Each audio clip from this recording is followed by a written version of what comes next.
Welcome to today's edition of the Grand Sports Center. It's always good to be here with you. It's the Wednesday edition, the midweek edition, we'll call it.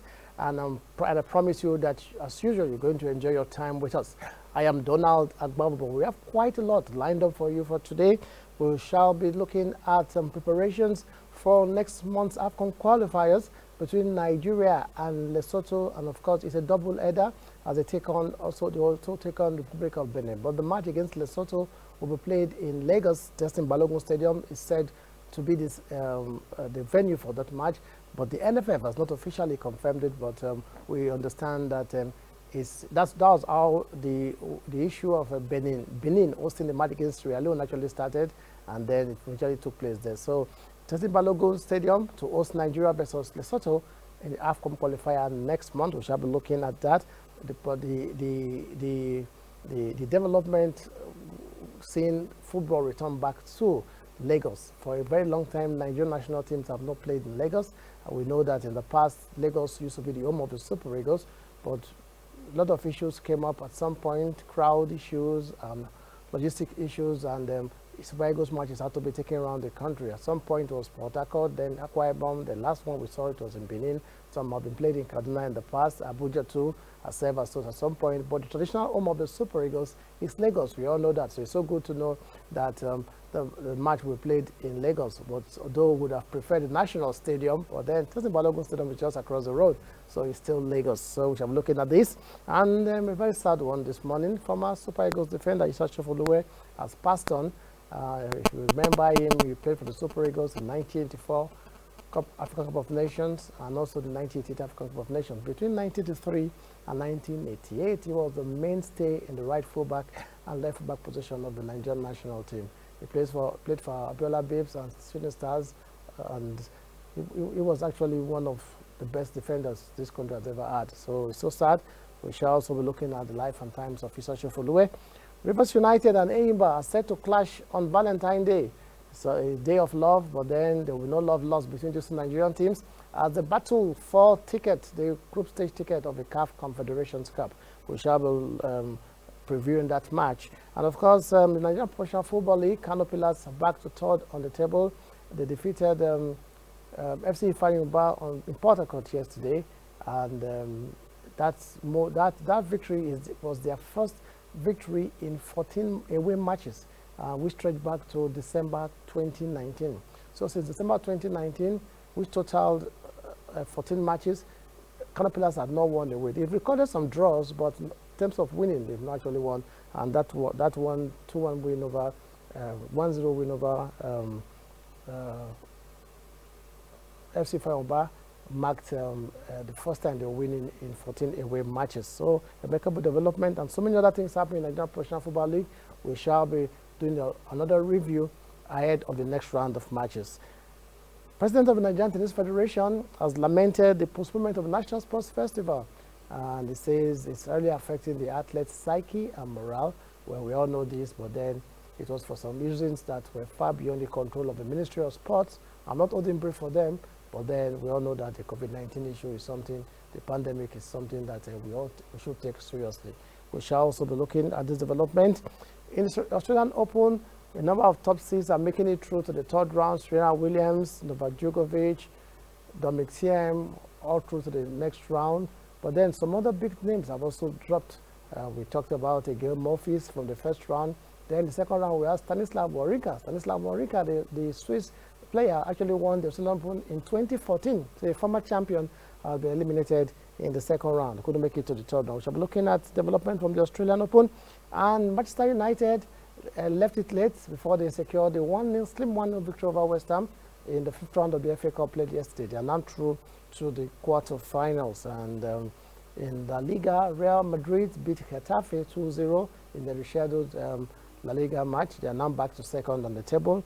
While in Italy, Juventus qualified for the final of the Coppa Italia with a 2-1 aggregate victory over Inter Milan after their second leg match ended 0-0 yesterday. These are more we have for you on the program. Sit back and enjoy your time with us as you usually do. I'm joined on the program as usual today by Double B, Blessing Bassi. Yeah, it's a pleasure to be here on the program. Quite an interesting lineup we have today. Sure. And I'm sure that we're going to do justice to it. So we'll take that break, we'll take a short break, and when we return, we'll go straight to the main issues of the day.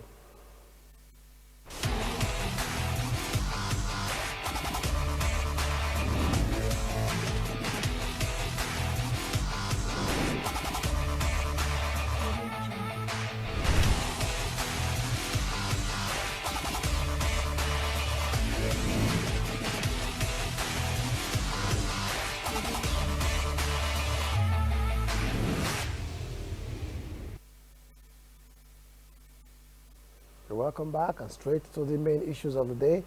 The testing Balogun Stadium, Lagos, will host Nigeria's match against Lesotho next month. The AFCON qualifier. We have two matches next month against Republic of Benin in Benin, and of course the final match against Lesotho here in Nigeria.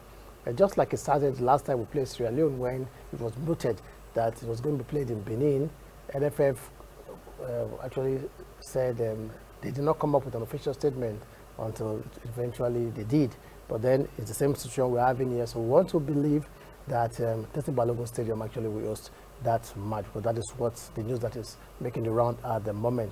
Now, talking about the match returning to Lagos, this is good for Lagos fans, good news for Lagos fans. So I've actually missed the Super Eagles in recent times. I will know how fanatical they can be. Is it a good thing at this point in time, knowing that these players are slightly under pressure, taking it to Lagos? Well, it's a good thing that the Super Eagles once again will have to play, especially in the Teslim Balogun Stadium, a renowned stadium for Super Eagles players, especially when it comes to games in Nigeria. But at the same time, I think it's going to be an interesting one. You know, we have, like you said, we have a game against Benin and we have against Lesotho, and the first one is against Benin, on which we have to, that will be away. Yes, Lesotho will play there. Exactly. You know? We have to, the Super Eagles so far has won 2 games and drew 2 games, and right now we have to, win a game either against Benin or Lesotho to obviously qualify. But it's a good one. There'll be. But then, it's Lagos. There'll be no fans, we know. But then Lagos is still Lagos. Could it be that after what happened in Benin, the NFF wanted to somewhere that would ginger the players? Knowing that you're playing in Lagos, there will be no room for complacency because I don't want to say they will be on the neck of the players somehow, like all eyes will be on them. But maybe Benin was just too cool and relaxing for the players. That's why they had to give up a 4-goal lead against Sierra Leone. That match ended 4-4. Maybe NFF wants somewhere where players will be better focused and then they will be geared up and more excited to go out and express themselves. That will probably be one of the reasons why it's been taken to Lagos. Yeah, I kind of agree with you, because even the games against Sierra Leone, that they played in Benin, that 4-0 especially, it's unforgivable, and losing a 4-goal lead. Losing, honestly, and at the end of the day, although I want to believe that, like you said, the Lagos stadium is going to attract more, the Super Eagles obviously want more attention, exactly. I trust Lagos fans, even if they are not going to be allowed into the stadium, they will flock that place. They will just gather around the stadium, and with the hope that they will catch a glimpse of those players. Exactly, exactly. But then for Lagos fans, what does this actually mean? Growing up, we were used to all Nigerian matches played at the National Stadium, Lagos, and all of a sudden, then we had the Abuja National Stadium built, and matches had to be relocated here. Fine, for reasons that we know, government presence, and the NFF had the headquarters here for easy logistics. But then Abuja turned out not to be such a very good place because the Eagles actually struggled to play. And from my interactions with some Eagles players, even Okocha and Nwankwo Kanu, then they actually complained of not feeling too much at home in playing in Abuja. Yes, because the fans, they hardly filled the stadium. You could imagine in Lagos, the stadium is filled and everything. But then the NFF now took the matches round. It was Akwa Ibom, Port Harcourt at some point, Akwa Ibom, and Kaduna also said most of the matches, Benin too, and some other states. And now it's like Super Eagles are coming back home again. Yes, I like that statement. Super Eagles are coming back home. You know, Lagos Stadium has a lot of history. You know, the fact that you have to play at the Lagos Stadium, it brings the fact that, you know, you tend to remember the great players who have played in this stadium and how much impact, you know, has been, you know, created, especially in that stadium. So he gives them a feeling of being at home, and it gives them a feeling of, you know, wanting to especially impress Nigerians, impress the fans. And even the build up to the match, I'm not sure it's going to be anything they have ever experienced, because most of this present crop of Super Eagles players have not played in Lagos. Just a few of them, if any, has even played. And so I'm sure that the build up to the match will be an experience that they have never experienced, because I foresee fans running after the bus when they are moving. I foresee fans coming for their training session as if it's loads of fans, as if it's a match, it's a competitive match.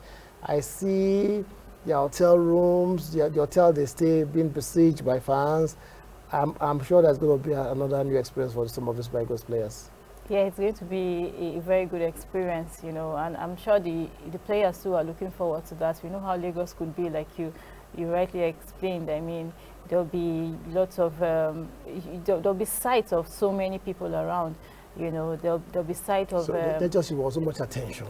Exactly. But some of them may not be able to deal with it as well, because you know, it's a new experience. Anyway, we hope that it will be positive for them, and also the fact that it's being played in Lagos also for logistic reasons, because we also understand and know that some of these players, their flights, they come through Lagos, then they have to take a flight to Uyo or Benin or Port Harcourt, depending on where the match is being played. So now it's going to be easier.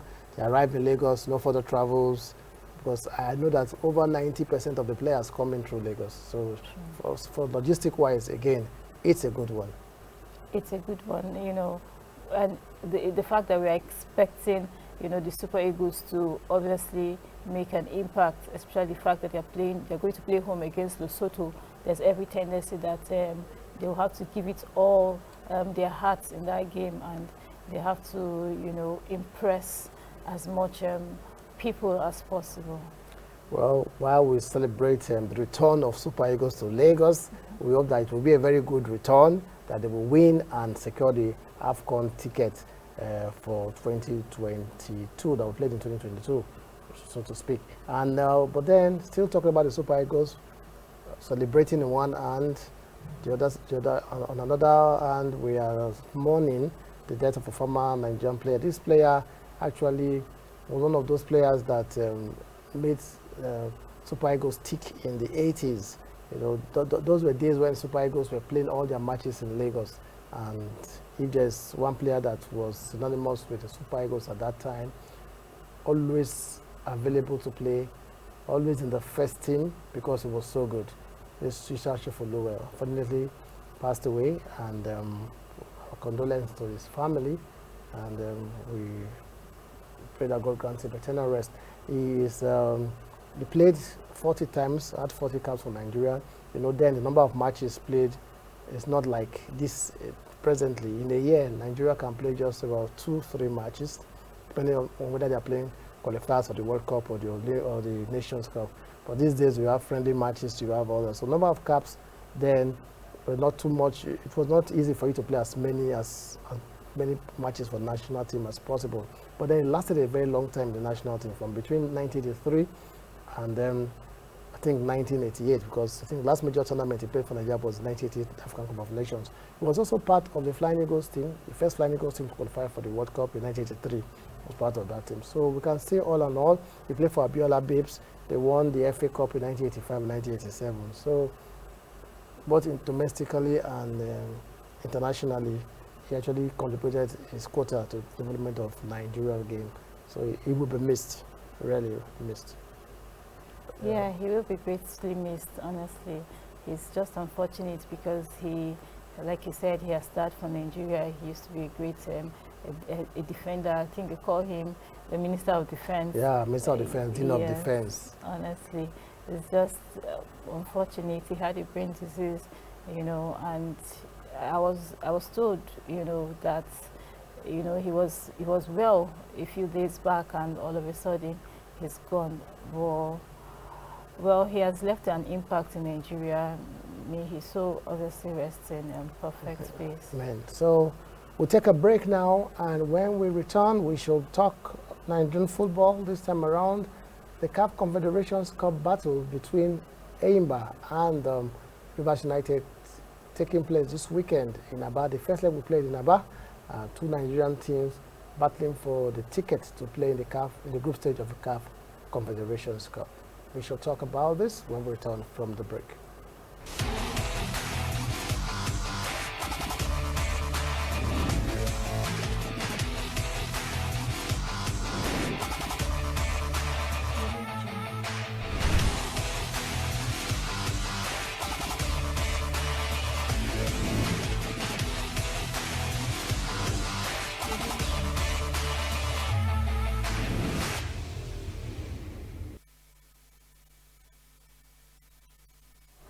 Welcome back, and still with the Grand Sports Center. Moving on is the CAF Confederations Cup, but it's going to be between two Nigerian teams.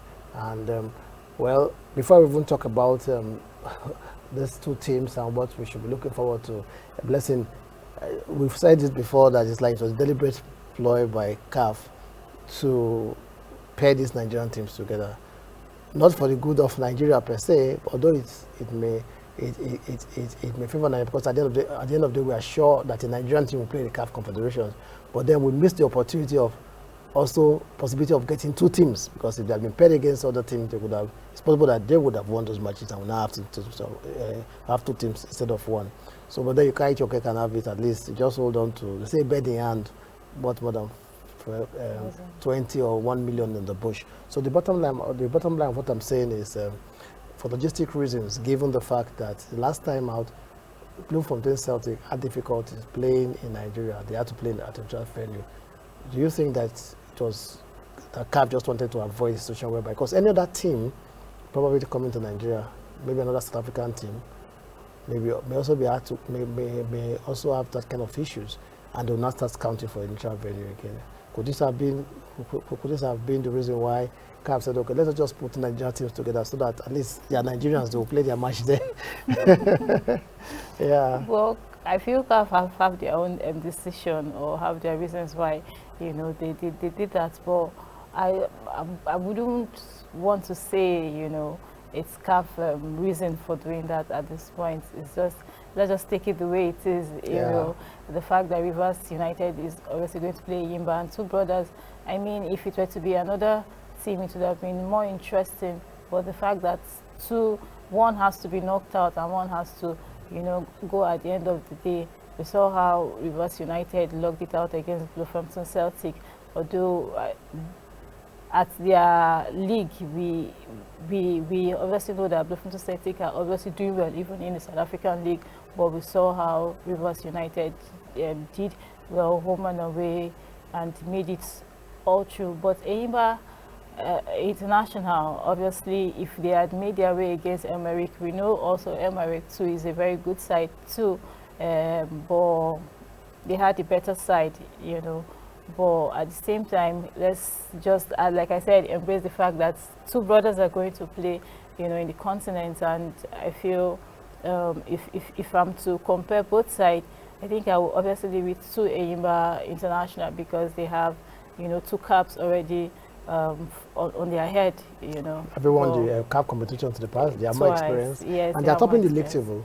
And they're topping the league table. But then, so both of them are the two informed team in Nigerian football, because first and second. So it just shows that what separates them is not much.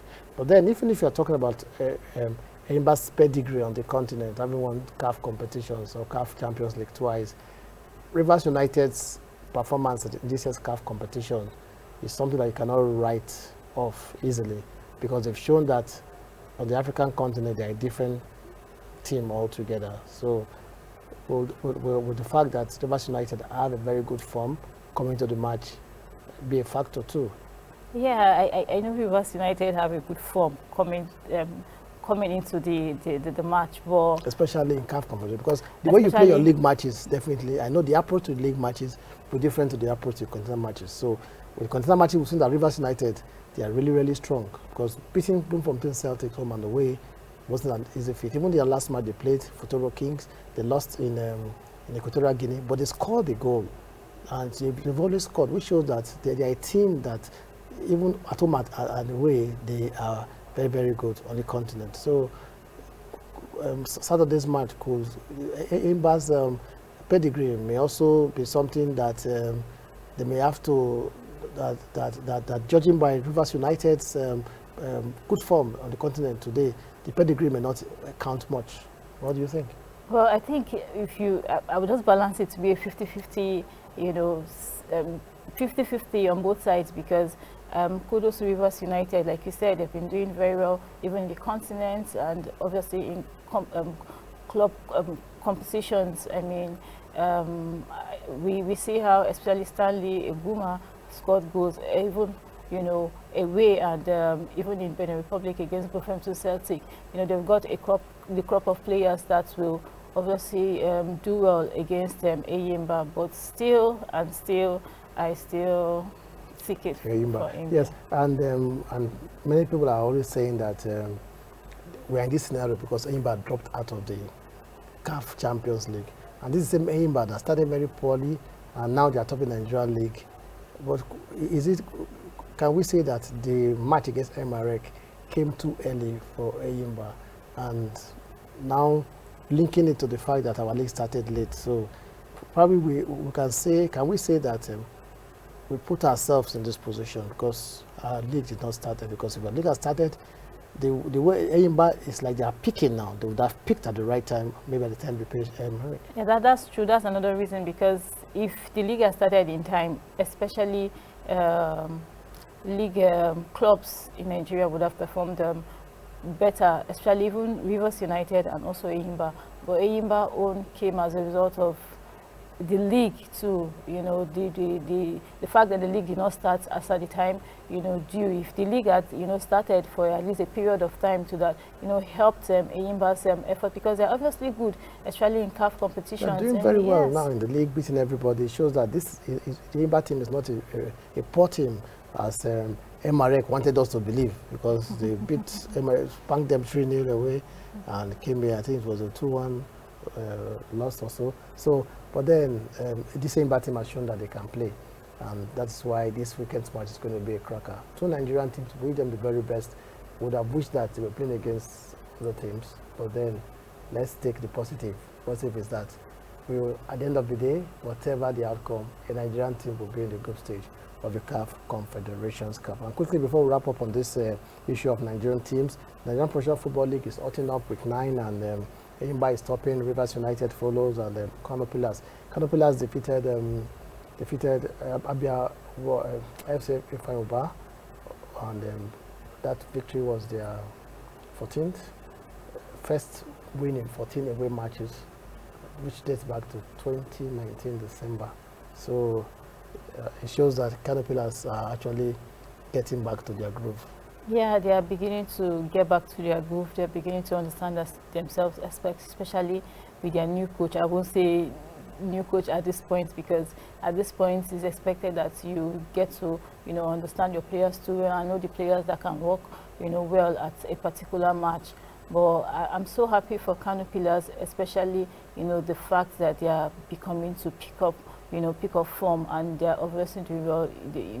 I mean, they won their games against Ifeanyi, but one won't believe that Kano Pillars will do this at this point. I'm glad they've picked up form. And I'm talking about form. One of the most informed teams in the Nigerian league presently is Akwa United. They won their last 3 matches, and last weekend they spanked Katsina United by 3-0. Their captain Etobong Effiong is looking forward to their next match against Nasarawa United, and says that they are fully prepared for it. And there's also this news that Benatroa Subago's coach may be there, saying that they will not put them under pressure. The coach of the side, too, Kennedy Boboye, says his team is beginning to play the way he wants, because they are beginning to gel together. That's why they are getting this result. So Aqua United is also a team that we can say, as far as Nigerian League is concerned, they are in very good form at the moment. Yeah, Aqua United are in very 3 good matches form. on the bounce, 3 victories. Yes, they are in very good form at the moment, but the one that interests me the more is the fact that General will be, present at that point. But against Nasarawa United in Lafia. Yes, yes. Why does it interest you? Yeah, it interests me because the fact that he's going to be there, he's going to, look out for players, especially. Exactly. That's what we want. Let him go scout for players in Nigerian League and stop telling us that Nigerian League players are not good enough. We know that they are good enough. Yes, we have players that are good enough, players that can make it one way or the other, especially when it comes to the Super Eagles team. Yeah, it is. So we expect the list of players for the match against the AFCON qualifiers next month against Benin and Lesotho to be released in the next couple of days. So we'll keep our fingers crossed. Let's see the home-based player that will make it and also the foreign-based players. So much talk about him scouting, talking about Gedadro scouting a lot of players. So I think that will play to rest as soon as the list comes out. We'll take a break now, and when we return, we'll be talking table tennis and talking about the National Sports Festival, as reactions have continued to pour in following the postponement of the National Sports Festival once again for the 4th time. This time, the president of the Nigerian Tennis Federation, Engineer Tiko Nishaku, is saying that such postponements are the way of demoralizing athletes. You can say that again. We'll take a break. When we return, we shall be looking at this and other issues.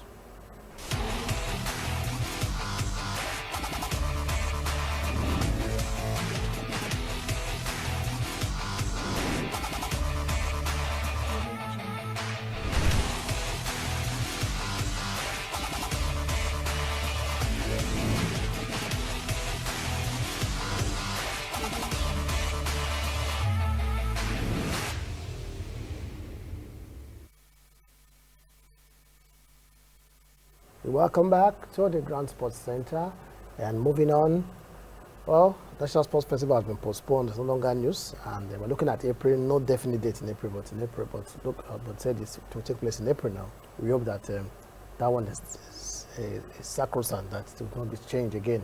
But then already this issue of changing and postponement, you must admit that it's taking a toll on the players. And what Engineer Tiko Nishaku, president of the Nigerian Table Tennis Federation, is saying is just stating the obvious.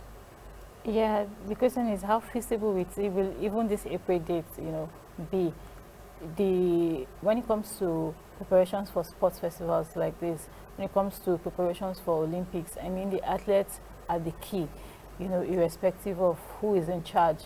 These are people who are going to compete with great minds in the world. People who are going to compete with better, the best in the world. Best in the world, exactly. So the athletes are major, and these athletes most times are anticipating, they're expecting that the sports festival starts so they could, prepare themselves better for competitions like this. But we see this happening more often, due to one reason or the other. But then you can't actually blame the authorities or the organizers, because we are dealing with a global pandemic, and not just National Sports Festival, other events have suffered postponement. But the difference with the National Sports Festival is that they've actually come out to pronounce dates. Why don't they just say it's postponed for some time? We'll communicate, date will be communicated later. Even fixing April without a date is not even, may not be advisable. I mean, may not be a good idea, because you're already committing yourself to April. So I think, because what we see in other climes is that they postpone it indefinitely, or they say they postpone it for this year.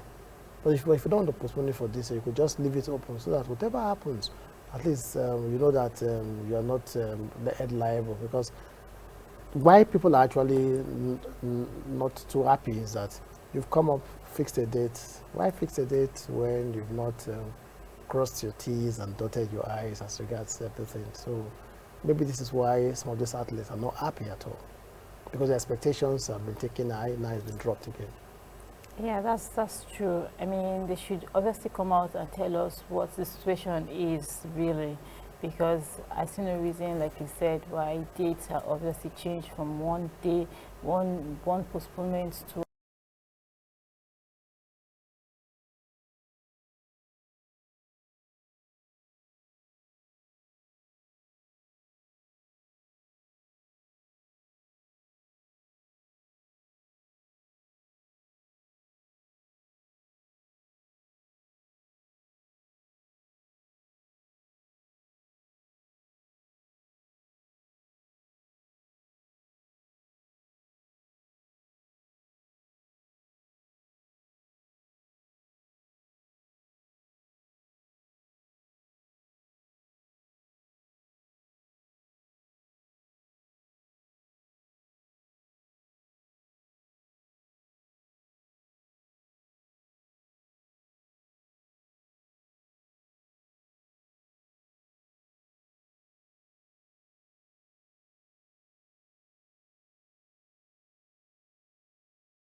True.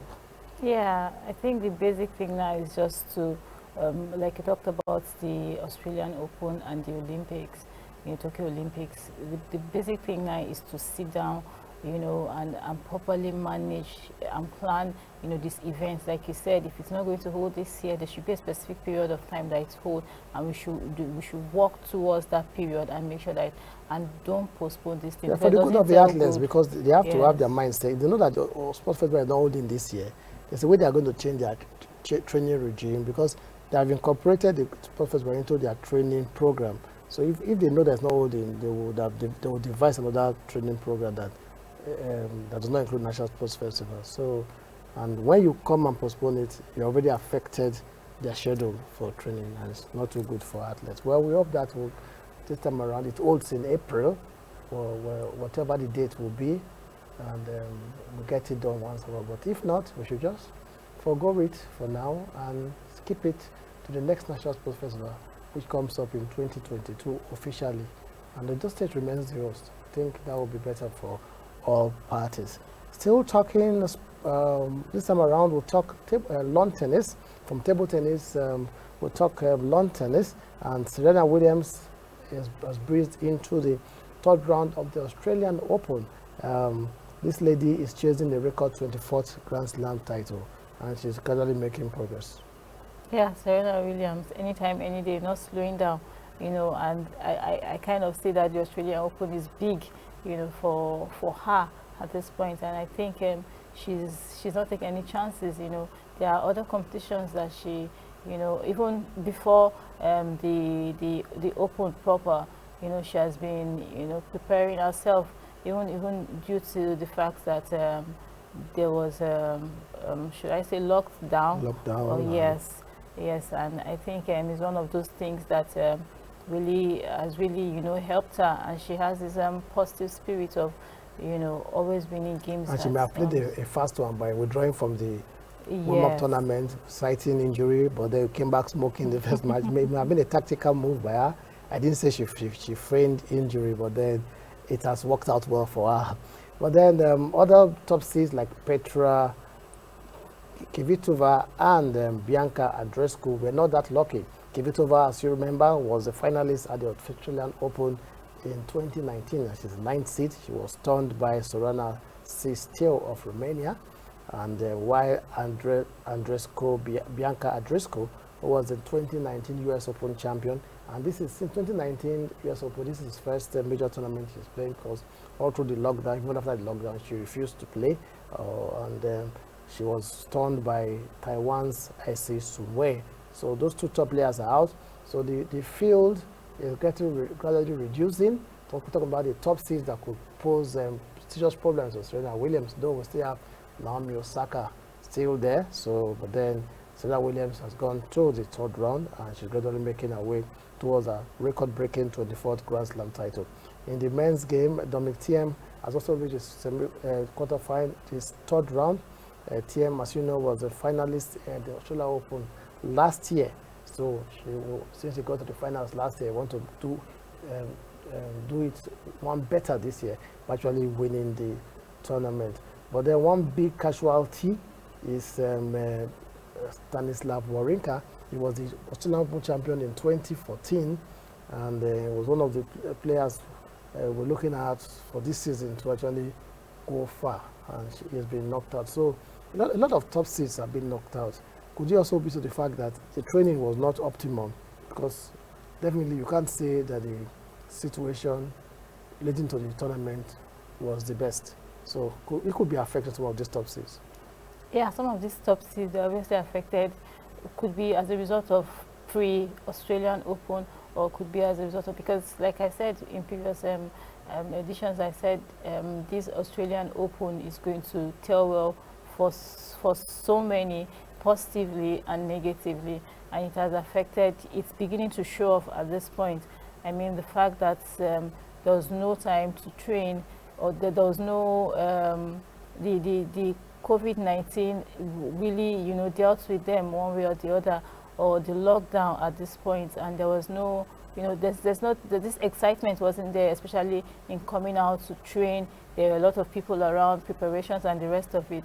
Well, this is how it is. Well, that is how it is for now. They say it's the new normal, so we have to learn to deal with it. While others are being knocked out, some others are progressing. So it just goes to show that the situation actually, like you said, different flavors for different players.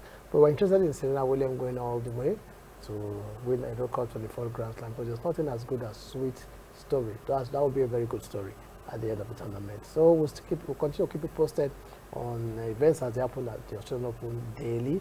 By the way, Novak Djokovic is also through to the next round, so he is also moving on. And Rafael Nadal too is also chasing his 21st title, which will make him the highest Grand Slam winner in tennis, because presently he is tied at 20 with Roger Federer. Federer is not playing this tournament, so many people chasing records at this Australian Open. We just hope that we'll get to see some of these records broken. We'll take a break now. When we return, we'll go back to football, and Ole Gunnar Solskjaer, coach of Manchester United, had reason to smile, though they had to leave it late before securing a slim 1-0 victory over West Ham in the 5th round of the FA Cup. Shall we looking at all the matches from the FA Cup? There were 2 yesterday, and of course developments in the La Liga, where Real Madrid have gone back to second after beating Getafe 2-0, play with a depleted side, because many of the players were not available. And of course, Juventus making it to the finals of the Coppa Italia after a 2-1 aggregate victory over Inter Milan. We shall look at this when we return from this break.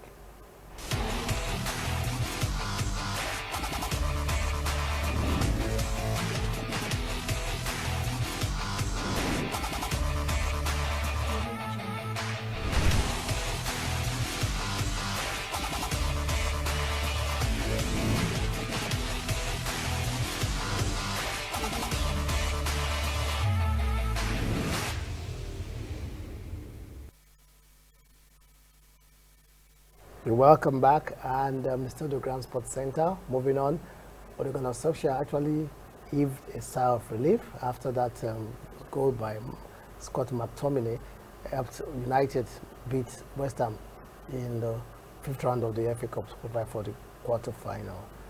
After the draw with Everton at the weekend, they needed to get a result to show that their season was not going to take a tumble, as we've seen it happen with some other teams.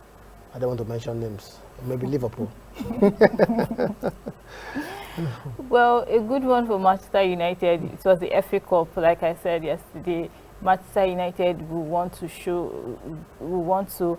prove a point, especially in the game against West Ham. We get the fact that David Moyes too also wants to prove a point, judging by the fact that he was once at Manchester United. But still, kudos to Scott McTominay. Yeah. Exactly, he came in, some few minutes to the end of the match, and he obviously did pretty well in that game by scoring, a goal for Manchester United. Could it be that United see the FA Cup now as one of the routes to winning silverware this season?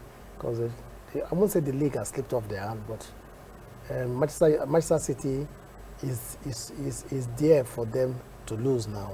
They have it in their hands. They can only lose it if they decide to lose it. So that's other teams are playing catch up. So maybe United see the FA Cup as a very good route for silverware, and that's why Solskjaer was talking this morning about praising the mentality of his players, showing how important the FA Cup is. Yeah, I think United, obviously, at this point, when it comes to the EPL, would want to take chances with the way, Man City is just firing high. But talking about the FA Cup at this point, I think, like I said yesterday, Ole Gunnar Solskjaer would have to win a silverware, especially, and have the FA Cup at this point. So if he doesn't this season, well, too bad. He mentioned about being sacked. Are you not too harsh on him? Because we have seen improvement. In the last couple of years, United have actually not challenged for the title, but this season they have challenged. I think there's been a challenge, at least. So that could count for him. Yeah, it could count for him. Now he's now left with probably the EPL, to fight for that spot against Man City. I would say Man City because at this point, Man City is the hot kick. Exactly. Yes. And the other FA Cup match yesterday saw Championship side Bournemouth beat Burnley 2-0. And Bournemouth have not been having a good time in the Championship. They just changed their coach. And one would have thought that Burnley, given their good form they've shown in recent time, beating Liverpool at Anfield and securing some very other good results, I would have actually gotten this one over. But the lineup Burnley put up, it wasn't the strongest they could. And could it be that they're not even taking this FA Cup as serious as they should? Because one would have thought that, fine, they are in the FA, they are in the league, they are not totally safe, but they are 8 points above relegation zone, so they are a little bit comfortable. And we know that they can't win the league, so the FA Cup should have been a very good option. That maybe let's give it a try. We've gone to the 5th round, we can get to the quarterfinals from there, anything could happen. Why I'm asking this is that some people say some of these small teams, they don't even want to win anything. That's their own ambition, is to win, to survive the Premiership every year. Because these teams have been a route for some silverware, and they put up the squads they fielded. Actually, I'm not saying that it was depleted, but they could have been stronger, and they lost the match. After winning against Man City, I get the fact that when you said, the small teams would want to show themselves. That's another reason, But I think the game against Bournemouth proved to be a better side at that point. Looking at the FA Cup is not the same as the EPL. So teams who obviously want to make an impact one way or the other, and Bournemouth obviously has proven to be the... Exactly, and given the fact that they are not been having the best of times in the Championship, but by day 2, though they are still in the top 6, so when you're in top 6 in the Championship, it means that if you don't get automatic promotion at the end of the day, you will have the opportunity of playing the playoffs. So they're still within the promotion zone, so anything could still happen. But then they're giving the FA Cup a good shot. Who knows what can happen? They can go all the way. Like the FA Cup is a competition of surprises, where the underdogs surprise the big, so-called big teams. So they stand a very good chance. A very good result, beating a Burnley side that is in form. I said earlier that they beat Liverpool at Anfield. They've had some very good results in recent time. Very difficult side to play with against, talking about Sean Dyche's side. And they got away a tough more, for that matter, 2-0. So Bournemouth, credit to them. Away from England, we have a rescheduled match played in La Liga yesterday. Real Madrid beat Getafe by 2-0. But the interesting thing was that they were missing a lot of players, first players, Hazard, Toni Kroos, Sergio Ramos, and Alvaro Odriozola. Some of the first team players were missing from that match, and then they were able to grind that result. Zinedine Zidane needed that result because if you remember what happened at the weekend when the reporter asked him whether he was afraid of being sacked, even he flared up, which shows that the pressure is already getting to him. So I'm sure that this result was a very welcome development for him. Yeah, it was a very welcome development, especially for Zinedine Zidane and Real Madrid, because Real Madrid at this point, you know, would want to close that gap against Atletico Madrid. Judging by the fact, to 8 points. Yes, I think they are like 5 points ahead. Atletico Madrid behind them. Atletico Madrid at this point, you know, judging by the fact that they are the reigning champions, and the fact that they would, like I said, they want to close that gap against Atletico Madrid. So, and the pressure of not doing well, and the fact that the players are affected one way or the other, and the fact that there are injuries in the, you know, in the Real Madrid team at this point is really affecting them. Yes, but they fielded a lot of young players yesterday. One of them, Akinlabi Park, Mavis Akinlabi Park. That is because the name Mavis Akinlabi Park. That is a South Korean name, Park. There's a Nigerian name, Akinlabi. So it means that he has dual nationality. His mother is from South Korea, we understand. Then he has a Nigerian father. When he played in that match because of the unavailability of some of their first team players. They had to promote him from the junior team, and he did very, very well. It was good to see somebody with a Nigerian name playing for Real Madrid yesterday. We hope that will be the beginning of many more to follow. But Nigerian players have not actually played for Real Madrid. They played for AC Milan, but not Real Madrid. I mean for Barcelona, but not Real Madrid. So it was good to see Mavis Akinlabi Park do it for Real Madrid yesterday. Yeah, a good one for Marvins. You know, it's really a joy when we hear of Nigerian players obviously doing well, especially in clubs like this. We just hope that when it comes to, I just hope that one day he will get a cap, you know, at Super Eagles. No, getting the cap is not the issue. Nigeria is already always available for them, but we only want to, because now he has a choice, a sport for choice. South Korea understand one thing. Spain wants, because he grew up in Spain. And of course, it's original country, Nigeria, if I may use that word. What time will tell. Time will tell, indeed. Then in Italy, there was also a Coppa Italia match, the semi-final second leg between Juventus and Inter Milan. The first leg ended 2-1. Juventus won, but Inter Milan were expected to upturn the table yesterday, but they couldn't. The match ended 0-0. So Juventus are now in the final of the Coppa Italia. So they may not be topping the table. They are still in the race for the Serie A, but I think they are sure of at least the Coppa Italia is within their reach now. Yeah, a good one for Juve, and like you said, the Coppa Italia is within their reach. It's just good that they are, you know, coming to this stage, and at the end of the day, we expect that they win this laurel. You know, it's a good thing to have both in. It's a good thing to have in various league or various competitions to, you know, work, you know, towards getting that required goal at the end of the day. And Juventus may likely meet the winner of the match between Atlanta and Napoli. That's the second semi-final match. The first leg ended 0-0 in Atlanta, I think so. They are playing in Napoli, most likely at the Diego Armando Maradona Stadium, as it has now been named. And that match ended, the first leg ended 0-0. So the result of the second leg tonight will determine who comes up against Juventus. Napoli actually did well last year's Coppa Italia, and they were looking at repeating the feat this time around. So this is for now. We'll take a break, and time is not on our side. We're gradually wrapping up on the program. We'll take a short break, and when we return, we'll talk about Nigerian players on Super Eagles Watch. Let's get to see what's happening with them.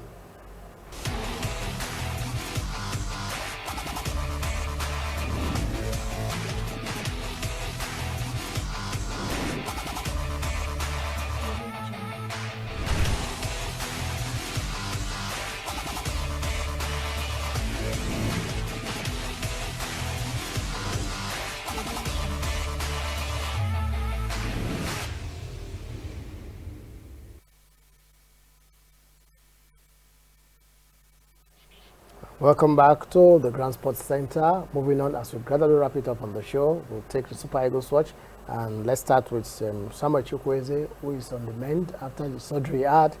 The time frame has not been given for his return to action, but the club say he will be away. He will be out for about a month, and Super Eagles coach in a trial, we understand, is already looking at calling him up for next month's qualifiers against AFCON qualifiers against Benin and Lesotho. So we would not have seen much of action, but then it remains to be seen if he will be able to bounce back to action before those qualifiers. But it's in the frame, it's in the plans of Super Eagles coach Genatroa. Another player that is also giving Genatroa cause for worry is Wilfred Ndidi. The coach of Leicester, Brendan Rodgers, said he will return in the FA Cup match tonight. So we'll keep our fingers crossed and see if he actually does that. And should he be available, it means that he's back from his injuries. He has been able to shake it off. Coach Genatroa has also said that he's also monitoring the situation with Wilfred Ndidi. As you may recall, Ndidi missed the last match against Real Lune, and many fans have actually blamed Super Eagles' capitulation in that match when they lost a 4-goal lead, blamed for the absence of Wilfred Ndidi from our midfield. So he's one player that Genatroa will be hoping to have available for the matches against Sierra Leone, against Benin and Lesotho next month. One young Nigerian player is taking the French league by storm this season. His name is Terry Murphy. He plays for Laurent. He's been among the goals, banging in the goals all season. And yet last night again, he was in action as he scored for Laurent as he won 2-1 against in their Coupe de France match against Paris side, Paris d'Estade at Paris d'Estade against Alminat. That's the name of the side, a lower division side. He scored. You may recall, Murphy scored the winning goal in Laurent's victory over PSG 2 weeks ago, and last weekend was also on target for his side. So he has scored 6 goals so far this season, and is doing very, very, very well. 6 goals in his last 8 matches, not 6 goals this season. In the last 8 matches, he has scored 6 goals already. So that tells you that he's one player that we may see in Genatroa's list when he actually releases the list of players for the next round of matches in the AFCON qualifiers. Then we talked about Mavis Akilabi Park that played for Real Madrid yesterday in the match against Getafe.